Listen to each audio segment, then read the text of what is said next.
Hello friends, આપણે ધોરણ 12નું chapter alcohol, phenol અને ઇથર ભણી રહ્યા હતા, જેમાં આપણે બે લેક્ચરોની અંદર આલ્કોહોલના, ફિનોલ અને ઇથોનના IUPAC નામકરણ, અણુસૂત્ર, ઇલેક્ટ્રોનીય બંધારણ અને સામાન્ય નામની વાત કરી હતી. હવે આજે લેક્ચરની અંદર આપણે આલ્કોહોલની બનાવટ જોઈશું.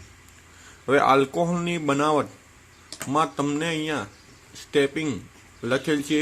શોર્ટમાં યાદ રાખવા માટેની કઈ પદ્ધતિ દ્વારા આલ્કોહોલની બનાવટ આપણે કરી શકીએ છીએ. તો ફર્સ્ટ છે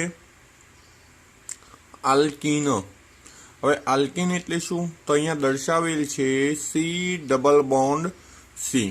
એટલે કે કાર્બન કાર્બન ડબલ બંધ વચ્ચે આવેલા હોય એને આપણે આલ્કીન કહીએ છીએ. એસિડીય ઉદ્દીપક એટલે કે એસિડની હાજરીમાં અને જલીયકરણ, એનો મતલબ H2O સાથે પ્રક્રિયા કરવાથી આપણે આલ્કોહોલ મેળવી શકીએ છીએ. બીજી પ્રક્રિયા છે આલ્ડીહાઇડ અને કીટોન સંયોજનનું રિડક્શન પ્રક્રિયા દ્વારા. હવે અહીંયા રિડક્શન પ્રક્રિયા માટે ચોક્કસ ઉદ્દીપકો વપરાય છે, જેની આપણે વિસ્તૃતમાં વાત કરીએ છીએ. કીટોન એટલે CO અથવા તો આપણે એને C+O વડે દર્શાવીએ છીએ. અને આલ્ડીહાઇડ તો જેને આપણે શોર્ટમાં લખ્યું છે CHO, આગળ આપણે AR કોઈ પણ લખી શકીએ છીએ. ત્યારબાદ કાર્બોક્સિલિક એસિડ અને એસ્ટરમાંથી અને ગ્રિગ્નાર્ડ પ્રક્રિયા, જે તમને કોમન પ્રક્રિયા રહેશે, વારંવાર આવશે, એમાં કોઈ ચેન્જિંગ હોતો નથી. અને છેલ્લી પ્રક્રિયા એક લખી છે આથમણ પ્રક્રિયા, જે તમે 10મા ધોરણની અંદર પણ ઇથેનોલની બનાવટ માટે ભણીને આવેલા છો. તો હવે આપણે આ અલગ અલગ પ્રક્રિયાઓને સ્ટેપ વાઇઝ આપણે ભણીશું અને દરેકની અંદર રાસાયણિક પ્રક્રિયામાં મેથડ બદલાશે નહીં, એ ખાસ ધ્યાન રાખીશું. હવે આપણે અહીંયા જોઈશું આલ્કીન. તો આલ્કીનને શોર્ટમાં આપણે આ પ્રમાણે લખીએ છીએ C+C, સિંગલ બંધ, જેને આપણે કહીશું આલ્કીન. હવે આ પ્રક્રિયા પ્રતિવર્તી હોય છે. બીજી વાત, એસિડ ઉદ્દીપક, તો અહીંયા આપણે બે ઘટકો વાપરીએ છીએ. એક મંદ HCl પણ વાપરી શકીએ છીએ અથવા મંદ H2SO4 પણ આપણે વાપરી શકીએ છીએ. પણ પ્રક્રિયક તરીકે શું આવશે? H2O. હવે અહીંયા ડબલ બંધ તૂટી જશે તો કાર્બન કાર્બન વચ્ચે રહેશે સિંગલ બંધ. તો એ જોઈ શકો તમે, ડબલ બંધ હતા એનું રૂપાંતરણ સિંગલ બંધમાં થયું. હવે સિંગલ બંધમાં થાય એટલે બંને વચ્ચે એક બંધ આવે. હવે H2O ના બે ભાગ પડે છે, H અને OH. તો એક કાર્બન સાથે H જોડાશે, બીજા કાર્બન સાથે OH જોડાશે. તો આ પ્રમાણે આપણને આલ્કોહોલ પ્રાપ્ત થાય છે. તો આને આપણે કહીશું આલ્કોહોલ. તો બરોબર ધ્યાનથી જોઈ લઈશું કે અહીંયા આલ્કીન છે, ડબલ બંધ વાળું સંયોજન છે. એની પાણી સાથે પ્રક્રિયા, બે માંથી કોઈ પણ એક ઉદ્દીપક તમે વાપરી શકો છો. તો મંદ HCl પણ લખી શકાય, મંદ H2SO4 પણ. જોયું આપણે ડબલ બંધ તૂટી જશે એટલે સિંગલ બંધ બની ગયો. સિંગલ બંધ બનવાથી બંને ઉપર એક સંયોજકતા આવે અને H2O ના બે ભાગ પડશે, H અને OH. તો એક કાર્બન સાથે H અને બીજા કાર્બન સાથે OH. હવે અહીંયા બંને કાર્બન સમાન છે, માટે કોઈ પણ સાથે તમે H પણ જોડી શકશો અને OH પણ જોડી શકાય છે. જોઈએ છે બીજું અહીંયા ઉદાહરણ.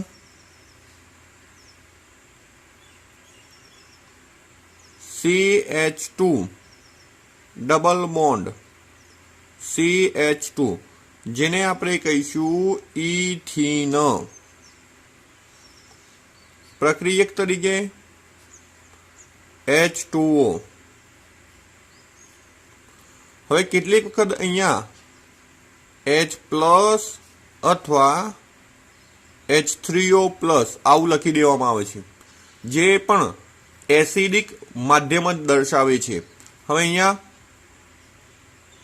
મેથડ પ્રમાણે આપણે કરીએ CH2 સિંગલ બોન્ડ CH2. તમે જોઈ શકશો કોઈ ચેન્જિંગ નથી, માત્ર ડબલ બંધને સિંગલ બંધમાં રૂપાંતરણ કરેલ છે. હવે આની સાથે આપણે એક H જોડીશું અને આની સાથે એક OH જોડીશું તો H2 જો, પરંતુ આને કોમન રીતે લખવા જઈએ તો CH2 છે, એક H જોડાયો માટે બની જશે CH3 અને અહીંયા CH2 અને એની સાથે OH આપણે એમનો એમ લખીશું, જેને આપણે કહીશું ઇથેનોલ. તો આ પ્રમાણે આપણે આલ્કોહોલની બનાવટ કરીએ છીએ. પરંતુ અહીંયા જે આપણે આલ્કીન વાપર્યું છે એ સમમિતીય, એનો મતલબ કે ડબલ બંધની બંને બાજુ કાર્બન સરખા પ્રકારના છે અથવા તો સરખા છે, તેને આપણે સમમિતીય કહીશું. તો આવું કોઈ પણ સમમિતીય આલ્કીનનું ઉદાહરણ લેશો તો નિપજ તમને એક જ આલ્કોહોલ મળશે. પરંતુ અસમમિતીય જો આલ્કીન લેવામાં આવે તો આપણી જે પ્રોડક્ટ છે અથવા તો નિપજ છે એમાં તમને ફેરફાર જોવા મળશે, જે તમે ધોરણ 11 ની અંદર માર્કોનિકો અને પ્રતિ માર્કોનિકોના નિયમમાં ભણીને આવેલા છો. એના વિશેની આપણે વાત કરીશું. હવે અહીંયા તમે જોઈ શકશો અસમમિતીય alkene CH3 CH double bond CH2, જેને આપણે કહીશું પ્રોપીન.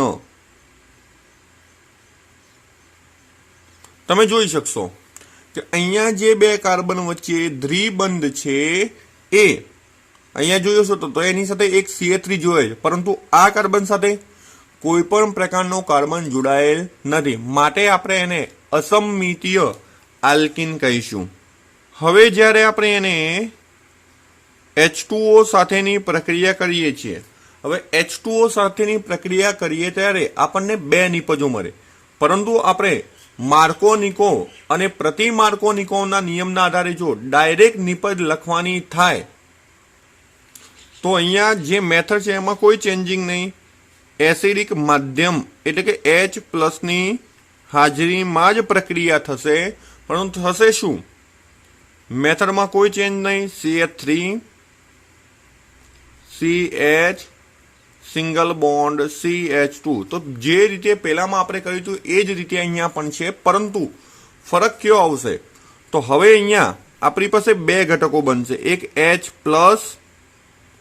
અને બીજો OH-.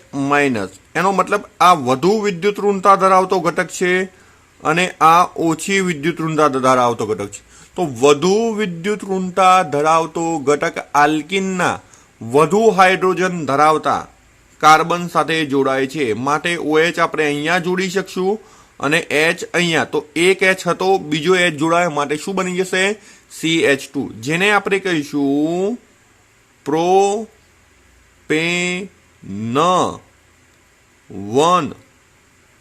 તરીકે આપણે ઓળખીએ છીએ.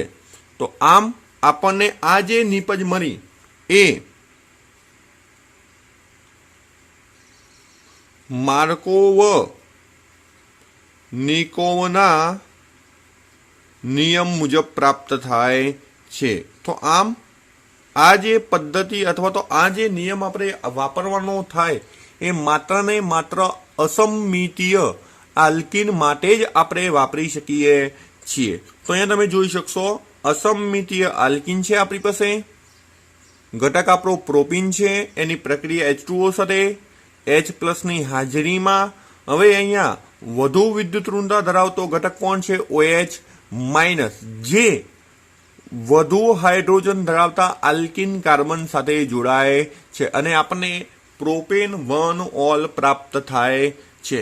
હવે આને શબ્દોમાં લખવાનું થાય તો તમે સરળતાથી લખી શકતા હોવા જોઈએ। ધારો કે અહીંયા લખવું છે તો આલ્કિનની H2O એટલે કે પાણી સાથે મંદ HCl અને મંદ અથવા મંદ H2SO4 ની હાજરીમાં જળ વિભાજન પ્રક્રિયા થવાથી, અહીંયા લખી દઈએ આપણે પ્રક્રિયાનું નામ પણ જળ વિભાજન અથવા તો જલીયકરણ, જળ વિભાજન પ્રક્રિયા થવાથી આલ્કોહોલ પ્રાપ્ત થાય છે। અને પછી આપણે ઉદાહરણ લખી દઈશું। તો આમ આપણો અહીંયા ક્વેશ્ચન એક પૂરો થાય, પરંતુ અહીંયા અસંમિતીય આલ્કિન માટેની આપણે ક્રિયાવિધિ પણ જોઈશું।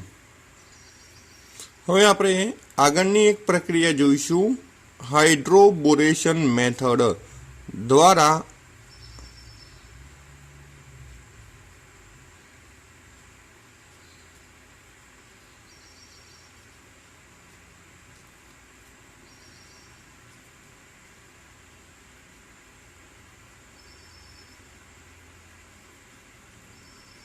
તો અહીંયા આપણો પ્રશ્ન ચેન્જ નથી થયો, પણ હાઇડ્રોબોરેશન પદ્ધતિ વડે આલ્કોહોલની બનાવટ આપણે અહીંયા જોવાની છે। તો જોઈએ શું છે પ્રક્રિયામાં।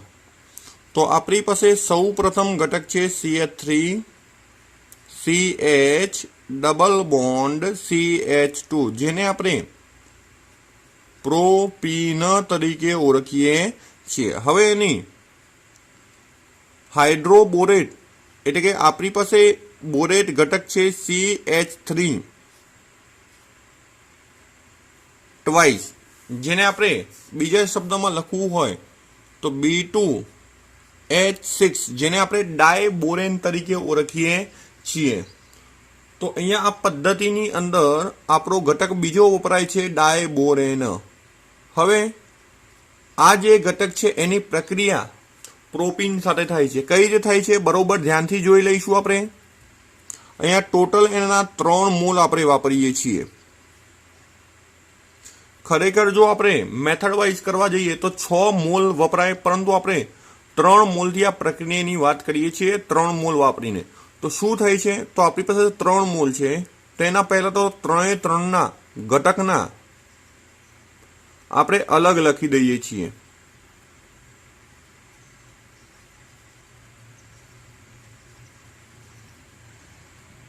તમે એ જોઈ શકશો કે આ 3 ઘટકોને માત્ર ડબલ બંધ તોડી અને આપણે અલગ લખેલ છે। હવે એક બંધ આનો, બીજો બંધ અને આ ત્રીજો બંધ, આ 3 ઘટકો બી સાથે જોડાશે બોરોન સાથે, કારણ કે બોરોનની સંયોજકતા 3 છે, તો 3 જોડાઈ ગયા। હવે એની સાથે 3 હાઇડ્રોજન છે, જેમાંથી એક હાઇડ્રોજન આની સાથે એટલે 2 થશે, બીજો એક હાઇડ્રોજન આની સાથે 2 થશે અને ત્રીજો હાઇડ્રોજન આની સાથે, તો 3 હાઇડ્રોજન આ પ્રમાણે વપરાય છે। આને આપણે શોર્ટમાં લખવું હોય તો પણ લખી શકીએ CH3 CH2 CH2 કેટલી વખત છે ટોટલ 1 2 ને 3 માટે થ્રાઇસ, અને એની સાથે જોડાયું છે કોણ બોરોન। આને આપણે કહીશું ટ્રાય, આ જે સમૂહ છે એને પ્રોપાઇલ કહીશું, તો ટ્રાય પ્રોપાઇલ, અને બી સાથે જોડાય છે જેને આપણે બોરેન તરીકે ઓળખીએ છીએ, તો ટ્રાય પ્રોપાઇલ બોરેન તરીકે આપણે એને ઓળખીએ છીએ। હવે આપણો જે આ ઘટક છે એની આગળની પ્રક્રિયા થાય છે ઓક્સિડેશન। તો આપણે એવું પણ કહી શકીએ કે ભાઈ હાઇડ્રોબોરેશન મેથડમાં પદ્ધતિ કઈ થાય છે, ઓક્સિડેશનની પદ્ધતિ થાય છે। તો અહીંયા જોઈએ છીએ, લખીએ છીએ આપણે H2O2/OH માઇનસ, તો H2O2 ના 2 ભાગ પડે તો 2 OH ઘટકો પ્રાપ્ત થાય। ટોટલ આપણી પાસે 3 મોલ વપરાય છે।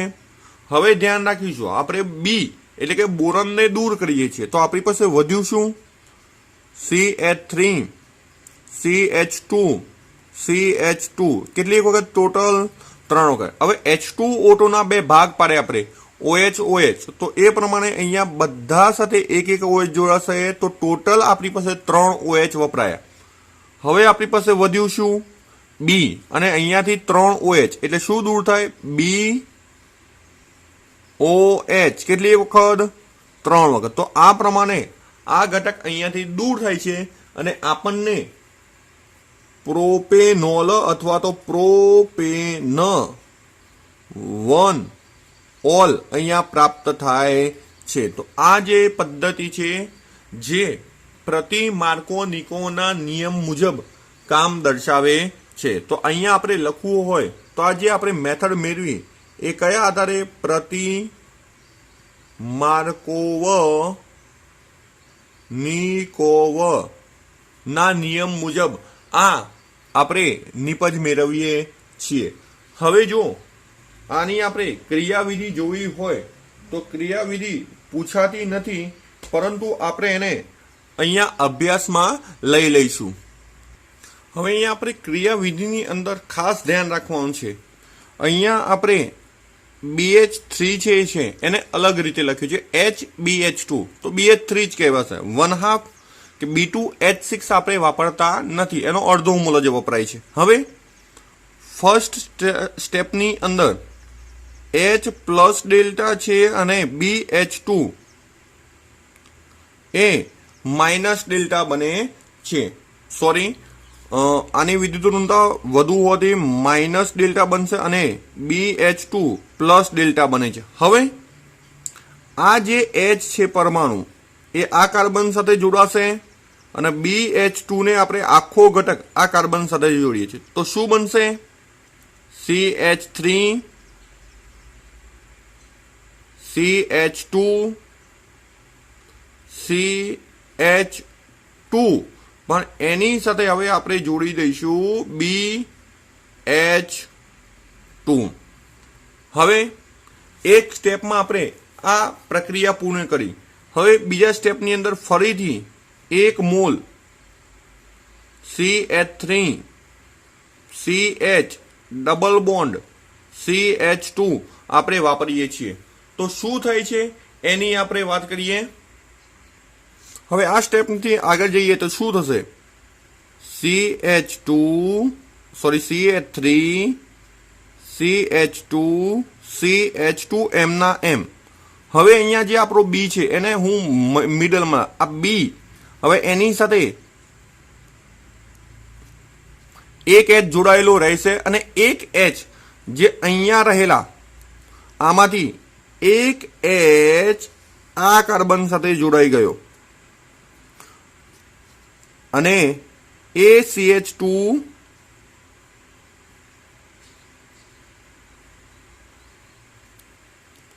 ક્લિયરિટી ના થયું તો ફરીથી સમજી લઈએ। આમાંથી એક H પરમાણુ આની સાથે જોડાયો માટે શું બની ગયું? CH3 CH2 CH2 અને એ આખો ઘટક એટલે કે આ કાર્બન કોની સાથે જોડાઈ જાય છે? બોરોન સાથે જોડાઈ જાય છે, માટે આપણને આ પ્રકારનું સંયોજન મળશે। હવે છેલ્લે ફરીથી 1 mall CH3 CH double bond CH2 એટલે કે આપણે આલ્કીન વાપરીએ છીએ। અહીંયા ભૂલ થઈ છે, ફરીથી નીચે લખી દઉં છું CH3 CH double bond CH2 સાથે આપણે પ્રક્રિયા તો થશે શું? CH3 M નો M, CH2 M નો M, CH2 M નો M, એની સાથે બોરોન પણ M નો M, આ બાજુ જે છે CH2 CH2 CH3 પણ M નો M। હવે આ જે H પરમાણુ છે આ કાર્બન સાથે જોડાઈ ગયો અને આ કાર્બન છે બોરોન સાથે જોડાશે, માટે નીચે CH2 CH2 CH3। તો આ પ્રમાણે આપણી પ્રક્રિયા થાય છે અને આ શોર્ટમાં લખવું હોય ને તો શું લખી શકાય? CH3 CH2 CH2 કેટલા ટાઈમ્સ? 3 ટાઈમ્સ અને શું આવશે? બોરોન, જેને આપણે કહીશું ટ્રાય પ્રોપાઇલ બોરેન। તો આ પ્રમાણે આપણને એક સ્ટેપની ક્રિયાવિધિ પૂરી થઈ। હવે બીજા સ્ટેપની અંદર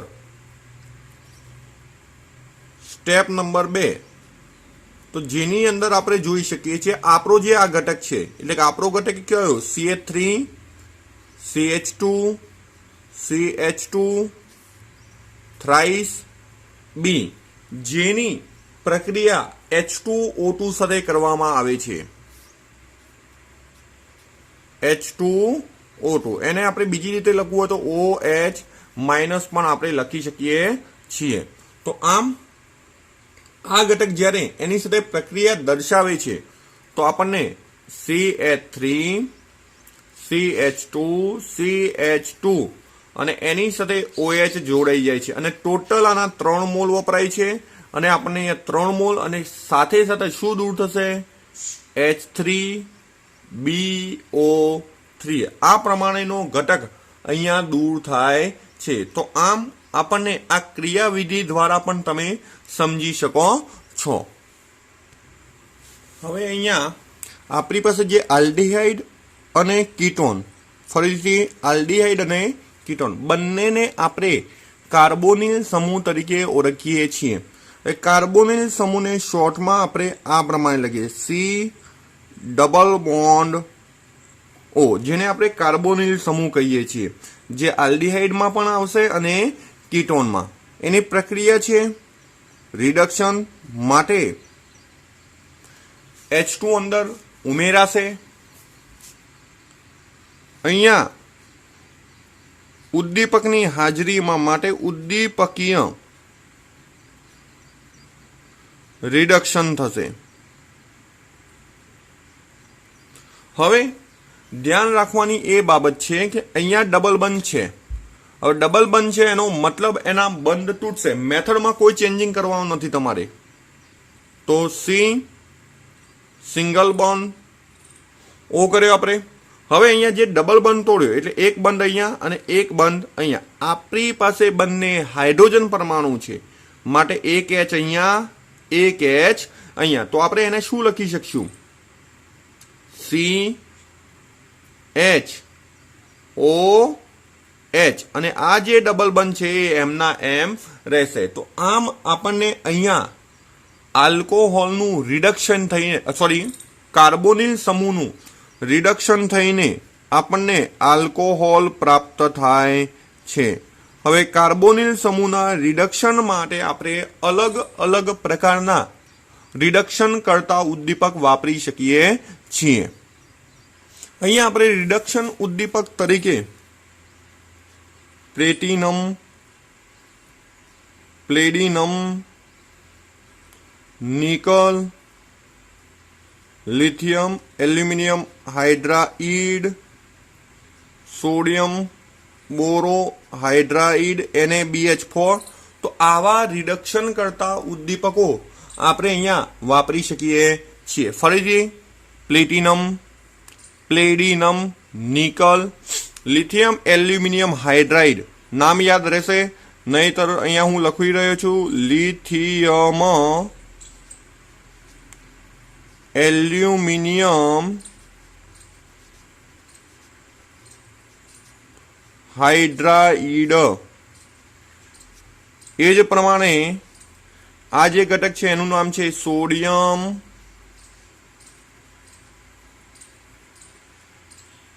બોરો હાઇડ્રાઇડ. તો અહીંયા આપણા ઘટકો છે રિડક્શન કરતા છે. હવે આપણે સામાન્ય પ્રક્રિયા લખીએ છીએ આલ્ડીહાઇડ અને કીટોન માટેની.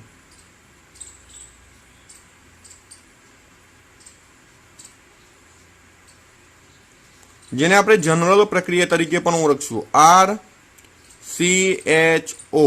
હવે RCHO છે શું તો R C અહીંયા H આવશે અને ડબલ બોન્ડ O આવશે. હવે અહીંયા પ્લસ H2.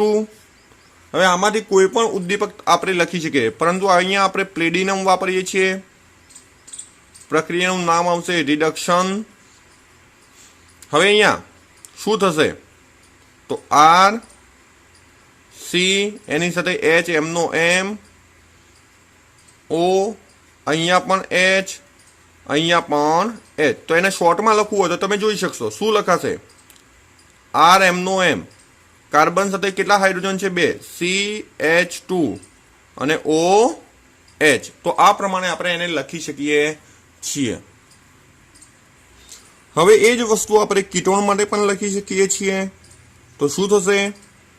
RCO R એને બંધારણીય રૂપે લખીએ તો RC double bond O R વડે આપણે દર્શાવીએ છીએ।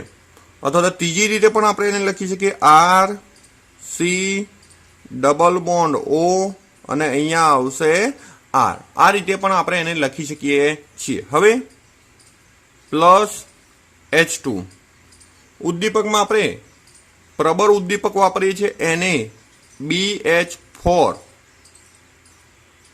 રિડક્શન।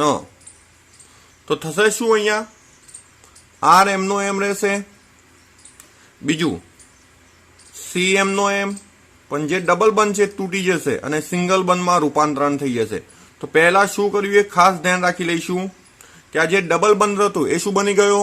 સિંગલ બંધ। હવે આની સાથે એક H પરમાણુ જોડાશે અને અહીંયા એક H પરમાણુ, તો આ પ્રમાણે આપણને આલ્કોહોલ પ્રાપ્ત થાય છે।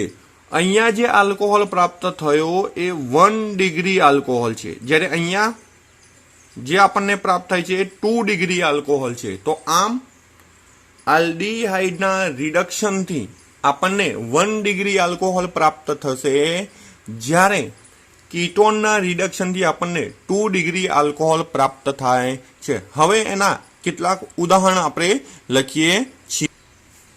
જોઈએ હવે ઉદાહરણ અહીંયા। તો ફર્સ્ટ પહેલું ઉદાહરણ CH3CHO પ્લસ H2 ઉદ્દીપક તરીકે પ્લેડિનમ અથવા તો પ્લેટિનમ તમે કોઈ પણ લખી શકો છો। CH3M નો M। હવે અહીંયા CHOH છે તો CH સાથે એક H એટલે CH2OH। તો અહીંયા આપણને ઇથેનોલ પ્રાપ્ત થાય। આને અહીંયા આપણે કહીશું ઇથેનાલ, અને આ જે ઘટક છે જેને આપણે કહીશું ઇથેનોલ। ચલો એ જ પ્રમાણે બીજું ઉદાહરણ C6H5CHO। તો અહીંયા આપણે જે ઉદાહરણ લખ્યું છે એમાં કોઈ ચેન્જિંગ આવશે નહીં। પ્લેટિનમ હવે C6H5M નો M રહેશે, અહીંયા માત્ર ફેરફાર આવશે। શું થશે? તો CH2OH। આ જે ઘટક છે જેને આપણે બેન્ઝાલ્ડીહાઇડ તરીકે ઓળખીએ છીએ, અને આને આપણે કહીશું બેન્ઝાઇલ આલ્કોહોલ। હવે આપણે કીટોનનું ઉદાહરણ જોઈએ છીએ CH3CO CH3 જેને આપણે કહીશું પ્રોપેનોન વત્તા H2 લિથિયમ એલ્યુમિનિયમ હાઇડ્રાઇડ અથવા તો NaBH4 કોઈ પણ વાપરી શકશો તમે। CH3M નો M, C અને O CH3 બરોબર ધ્યાનથી જોયો, ખાલી માત્ર ને માત્ર C અને O વચ્ચેનો ડબલ બંધ તોડો છે। હવે એક H પરમાણુ અહીંયા, એક H પરમાણુ અહીંયા, તો આપણને પ્રાપ્ત થયો અહીંયા પ્રોપેન 2